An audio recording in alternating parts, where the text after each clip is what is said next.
Olá, internautas e amigos do Guia Taubaté. Continuamos a nossa rodada de entrevistas com os candidatos à Prefeitura de Taubaté. E hoje eu recebo o professor Fernando Borges, candidato pelo PCdoB. Bom, professor, muito obrigado, pela entrevista, por estar concedendo a entrevista. Primeiramente, eu queria saber, eu quero que você fale um pouquinho mais sobre você e da sua ligação com a cidade de Taubaté. Bom, Mário, eu sou nascido em Lorena, né? Tenho 51 anos, estou em Taubaté há 30 anos, né? Vim estudar aqui em Taubaté e acabei tendo a minha vida profissional, né? Toda aqui. Sim. E sou formado em processamento de dados e licenciatura plena em matemática e física, pós-graduado em gestão administrativa, financeira e em gestão escolar.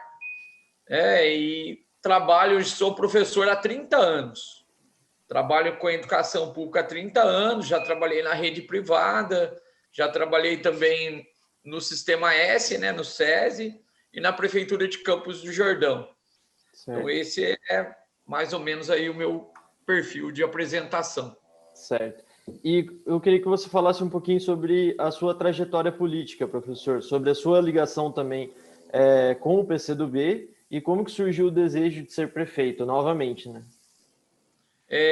Então, eu sou militante de esquerda, né? Militante sindical, participo da POESP já há 18 anos, né? Sou conselheiro da POESP, o maior sindicato da América Latina, sindicato de professores. Em 2007, eu tive a minha primeira filiação a um partido de esquerda, né? Fui filiado ao PSOL. Em 2008, fui candidato a prefeito pelo PSOL. Sim. Daí passei 12 anos no PSOL e conheci o projeto do PCdoB.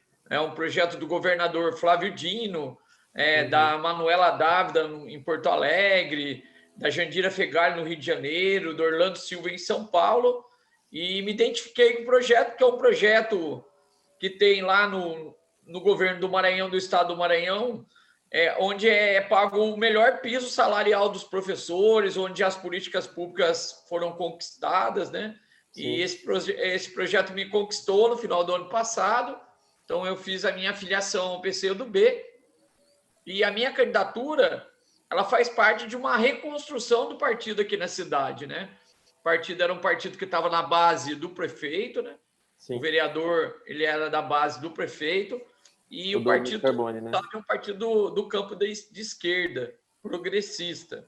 Então, nós reunimos um grupo de pessoas e resolveu, né, reorganizar o partido, fizemos novas filiações, e essa reorganização, a participação na eleição faz parte dessa reorganização. Então, nós estamos participando com interesse, com intenção de colocar de novo o PCdoB no seu devido lugar, no seu devido campo, que é o campo progressista, o campo de esquerda. Tá certo. Bom, professor, eu vou pedir também, assim como eu estou pedindo para os outros candidatos, que você cite uma referência que tenha na política municipal e uma referência que você tenha na política nacional. Bom, a referência atual da política nacional é o governador Flávio Dino, no Maranhão, né? Sim.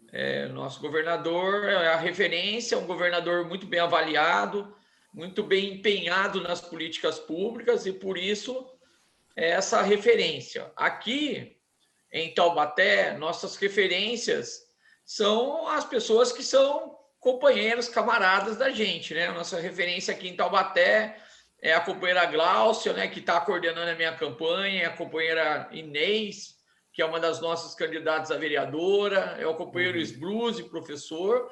As nossas referências são aquelas pessoas que marcham junto com a gente. Entendi. Então, nós temos identidade e respeito pelo trabalho delas. Entendi, tá certo. Bom, professor, agora nós vamos partir para a questão das propostas, né? E começando, uma pauta de interesse do Guia Taubaté, que é cultura e turismo, né? Da gente estar divulgando a cidade. A gente sabe que Taubaté possui diversos pontos turísticos e que alguns estão fechados ou estão sendo pouco visitados nesse momento. Eu quero saber quais são os seus projetos para turismo e para cultura na cidade.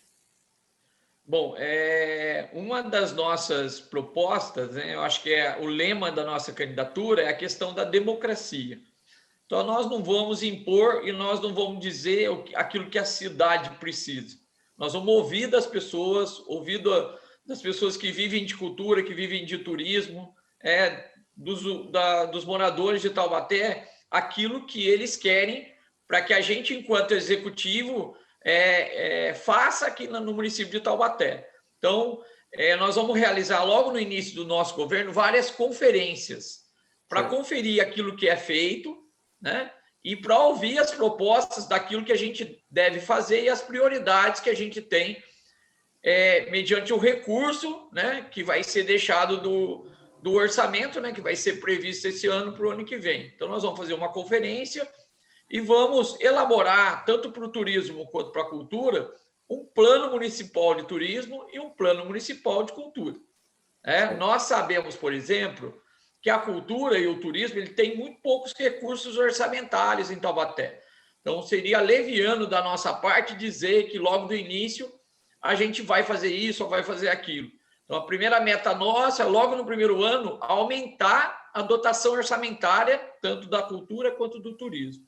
Certo. Não é possível fazer cultura, principalmente cultura que vá para a periferia, que vá para a população, que consiga chegar nas escolas, que consiga chegar... Não é possível fazer turismo, né, com todas essas ideias que nós temos aqui, com esses recursos, né, previstos no orçamento. Na cultura, a gente entende que a cultura ela precisa estar presente nos bairros, e não só como um calendário, mas como um plano de cultura. Nós temos que valorizar a cultura do hip hop, a cultura popular, todo tipo de cultura tem que ser valorizado e nós temos que levar essa cultura aonde essa cultura pode transformar a vida das pessoas, que são os bairros mais carentes, mais vulneráveis, mais violentos. É nesses bairros que nós queremos implementar a nossa cultura, a cultura pública, né? A cultura capaz de transformar a vida das pessoas. Nós temos alguns projetos diferentes, um deles é organizar uma gravadora e uma editora pública, né? Para que os artistas aqui da nossa cidade possam publicar e gravar as suas músicas, publicar os seus livros e gravar as suas músicas. Então, temos isso como proposta. Nós queremos fazer mais do que um calendário de evento. Hoje Taubaté vive de calendário de evento. Nós queremos superar essa ideia de calendário de evento para ter uma ideia de cultura nas mais diversas manifestações que tem aqui na cidade. Com relação ao turismo, todo mundo fala que Taubaté tem um excelente potencial de turismo, né? Mas o poder público faz muito pouco aqui. Se você analisar, por exemplo, a proposta de outro candidato, ele vai dizer para você: nós queremos fazer parceria público-privada. Não, nós do PCdoB não queremos fazer parceria público-privada. Nós vamos aumentar a dotação orçamentária para nós administrarmos esse plano municipal de turismo para a cidade.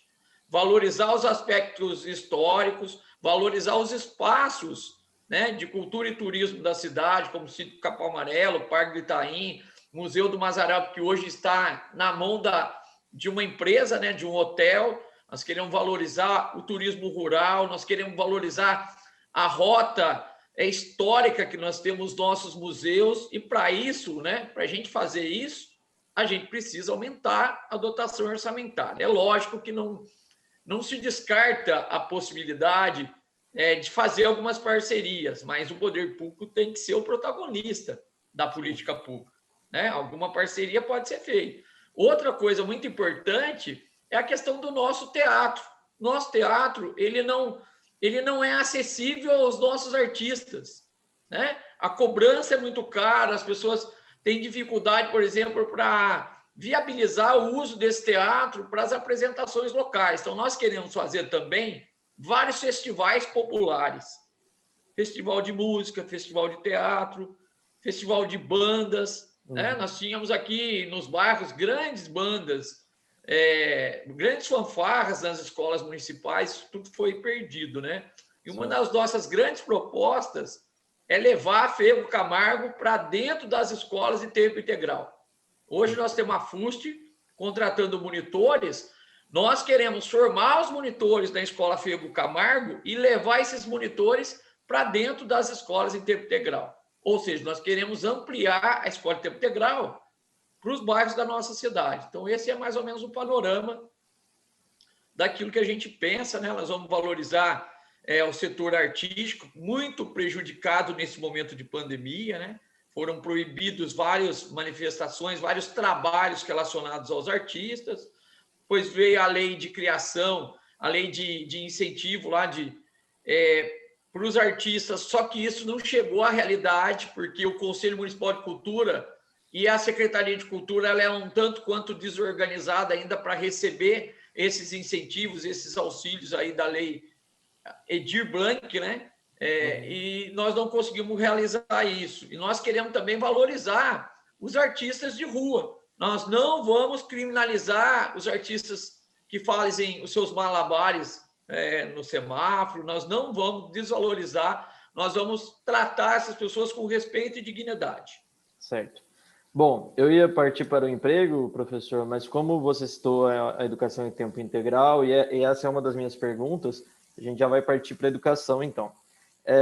Você falou sobre o ensino em tempo integral, e a gente sabe que ele tem seus prós, tem seus lados bons e tem seu lado ruim também. E um desses lados ruins é a má utilização do tempo. Eu quero saber de você quais são suas propostas para a educação e mais relacionado ao ensino de tempo integral. Bom, né, vamos começar pela educação como um todo, né? Nós precisamos garantir o acesso, né? O que é garantir o acesso?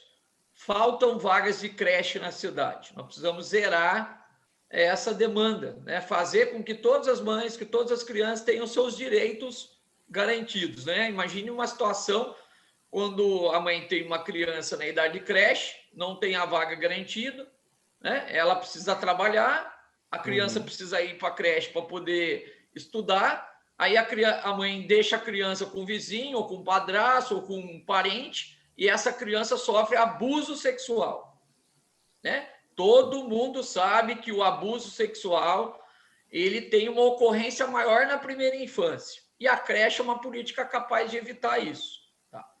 O segundo ponto do acesso é garantir a educação de jovens e adultos, EJA, supletivo, para todo o Fundamental Ciclo 2, né, que é de 6º ao 9º ano. Por que isso? Né? Todo mundo sabe que muitos adolescentes deixam de frequentar a escola, um pouco porque tem dificuldade de acompanhar, outro pouco porque é seduzido pelo projeto do crime organizado, venda de drogas, para poder ter o seu tênis, a sua camiseta, a sua bermuda, ele vai trabalhar para o tráfico, comete atos infracionais, sai da escola depois de um determinado momento. Para poder cuidar desse adolescente, ele precisa voltar para a escola e precisa do supletivo. Taubaté não tem, né, supletivo. Taubaté tem uma escola do estado, no Parque Ipanema, chama Félix Guizar. Você imagine um adolescente do Parque Três Marias ter que estudar no Félix Guizar no período da noite. Não tem fundamento isso. Tá? Outro ponto interessante da educação é a questão do acesso ao ensino superior. Né? Taubaté tem a Bolsa Simub, tem alguns incentivos, mas Taubaté precisa ter um PIBID municipal, um FIES municipal, para incentivar essa garotada a ingressar no ensino superior, para incentivar essa criançada a estudar.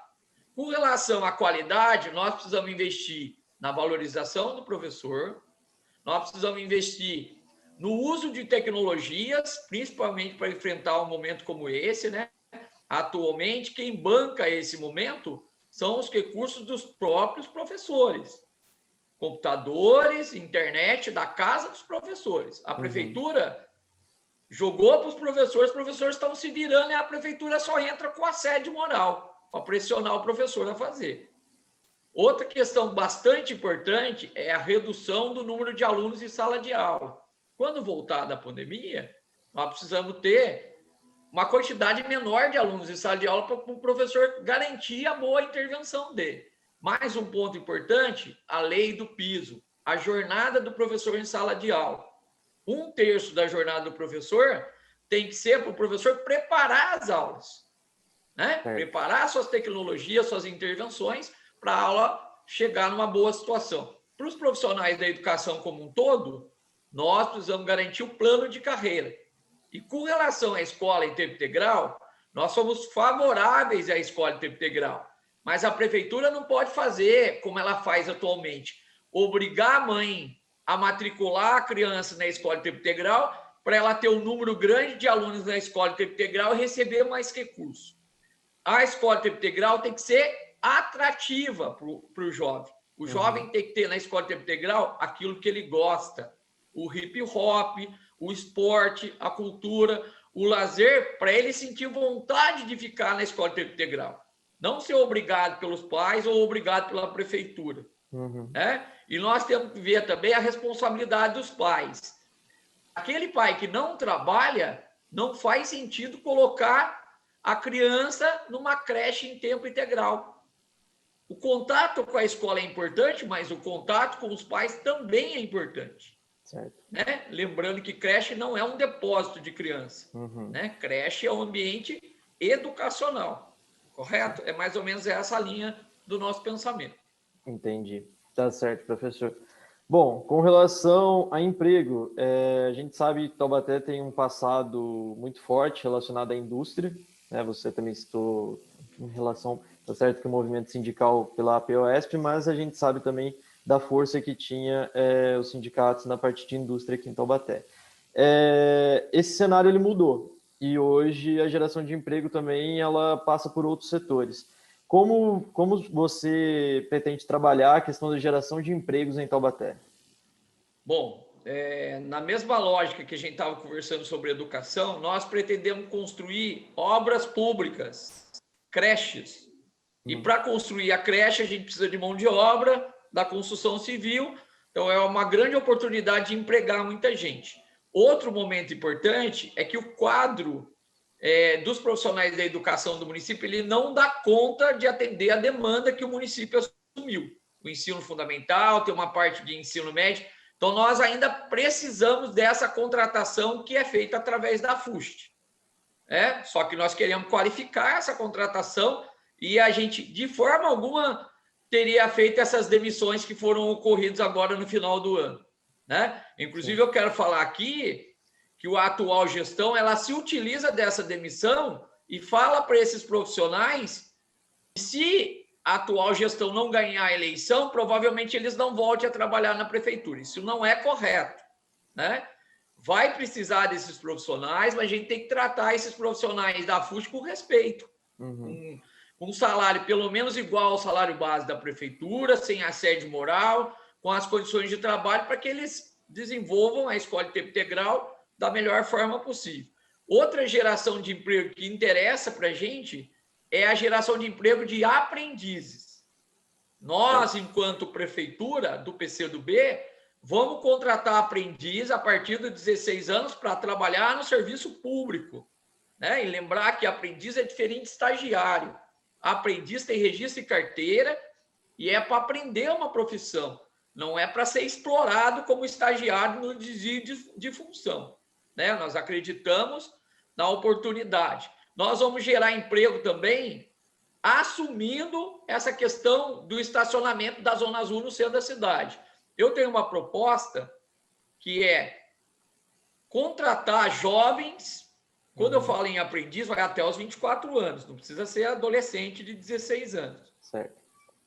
Jovens das entidades que formam aprendiz aqui na nossa cidade, do CIE, da SOAPRO, da Guarda Mirim, contratar esses jovens para trabalhar na Zona Azul. Uma parte desse recurso arrecadado vai ser para pagar esses jovens, a outra parte vai ser para financiar projetos sociais das entidades que cuidam de jovens aprendizes aqui na cidade. Todo mundo sabe que essas entidades, elas fazem um esforço muito grande para fazer o que elas fazem. Né? Se eu olhar, por exemplo, a SOAPRO, a dificuldade que ela tem para manter, né, a formação de aprendizes é muito grande. Então, nós queremos gerar emprego, nós queremos também cobrar a responsabilidade das indústrias. Né? Você falou Sim. Que as indústrias eram a grande responsável pelos empregos aqui. Taubaté doou muitas áreas, Taubaté isentou muitas indústrias de impostos, né? E Taubaté, nesse momento da pandemia, através do seu gestor, precisa cobrar os empresários, que receberam muito de Taubaté e agora, nesse momento, na indústria, no comércio, na prestação de serviço, elas têm que manter o emprego, mesmo com o salário reduzido, manter o emprego, para garantir aí a vida do trabalhador. Então, nós defendemos também a geração de emprego da economia criativa, através do turismo, através da cultura, através do desenvolvimento, né, humano da cidade, e defendemos também o concurso público permanente. Nós sabemos que na educação o município deixa de fazer o concurso público, contrata seletista e depois o Ministério Público vem dizendo que você está errado, você vai ter que fazer de uma outra forma. Nós vamos fazer do modo correto essa geração de emprego, tá? E vamos também valorizar os trabalhadores do serviço público municipal. Todos os nossos secretários vão ser dos quadros efetivos da prefeitura. Nós não vamos trazer mão de obra de São José, de Caçapava, de São Paulo, para trabalhar aqui na nossa cidade. Nós vamos valorizar os nossos profissionais. Certo. Com relação à saúde, professor, a gente sabe que em 2021 ainda vamos estar lidando com essa situação de coronavírus, né, da Covid, e também com uma possível vacinação. Eu quero saber como que você enxerga essa situação para o ano que vem, no caso de uma nova gestão, como essa nova gestão ela deve trabalhar em cima disso, e quais são suas propostas para a área da saúde. Bom, Mário, a pandemia ela serviu para a gente constatar a importância do Sistema Único de Saúde. Muitas pessoas que pagavam plano privado, hoje, elas admitem a importância do Sistema Único de Saúde, certo? Então, nós temos que aproveitar esse momento para fortalecer o Sistema Único de Saúde. Como é que fortalece o Sistema Único de Saúde? Nós sabemos que o governo federal ele tem tirado o pé dos investimentos, do envio de recurso para fortalecer o SUS. Nós sabemos que o governo do estado também demora 4, 5, 6 anos para construir o AME aqui na nossa cidade.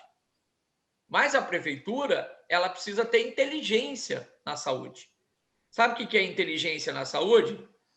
É deixar de ficar sofrendo só com a média e alta complexidade e investir na saúde básica. Sabe como é que se evita problemas de saúde? Como é que se evita, por exemplo, filas da saúde? É investindo na saúde básica, na prevenção.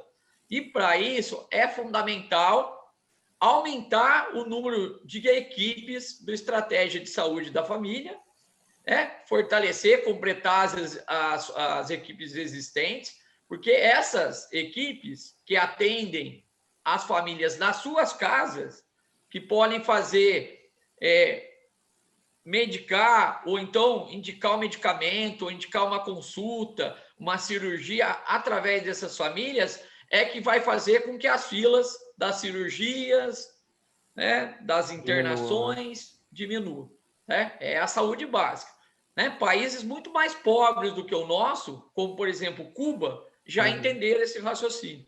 Esses médicos que vêm, por exemplo, para toda a parte do mundo, são médicos que trabalham na ideia de estratégia de saúde da família lá em Cuba. Valorizar os profissionais da saúde, equipar todos os setores, todos os departamentos de saúde do município com altas tecnologias para desenvolver a telesaúde, fazer compras, através da tecnologia, compra com menores valores e sem os vícios da corrupção, investir nos profissionais para que eles trabalhem em equipe, certo? Nós precisamos fazer com que esses profissionais dialoguem, e fazer com que os atendimentos tenham qualidade. Nós temos, por exemplo, PAMOS e UBS superlotados, mas nós temos PAMOS e UBS que não são tão superlotados assim. Então, tudo é uma questão de organização, de planejamento.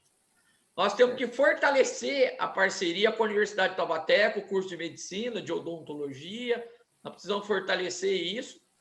E aí nós precisamos ter uma visão que o SUS precisa funcionar. Agora eu vou perguntar uma coisa para você. Se o SUS funcionasse, será que a prefeitura teria que contratar um plano privado para oferecer para os seus funcionários? Não. próprio SUS, poderia ser o plano privado de todos os trabalhadores do serviço público, todas as pessoas que a gente já sabe que recebe um salário baixo, né? Minha mãe, por exemplo, recebe 3 mil de salário, gasta quase 1.500 com plano privado de saúde. Sim. Fora os Não é remédios justo. também, né, professor? Isso não é justo. Não é justo com a população. Tá? Então, essa é a nossa visão, nossa forma de ver a questão da saúde pública. Fortalecer o SUS. Tá certo. Bom, professor, agora a gente está partindo para a parte final da conversa. E assim como eu estou fazendo essa pergunta também para outros candidatos, e você citou o governo federal e o governo estadual. Eu quero saber, num governo daqui de Taubaté, sob o comando do professor Fernando Borges, como que vai ser o diálogo com o governo estadual e com o governo federal? O diálogo vai existir sempre, mesmo a gente discordando em alguns aspectos, né? Nós não podemos discordar, por exemplo, com a redução dos investimentos sociais, que foi a PEC da morte aprovado lá no governo no governo que sucedeu a presidenta Dilma, no governo Temer. Nós não concordamos com isso. A partir de lá, a diminuição dos recursos, isso prejudica as políticas públicas municipais. Nós não queremos ficar na mão refém desses poderes, mas nós vamos dialogar sempre, porque o que nós defendemos é a democracia.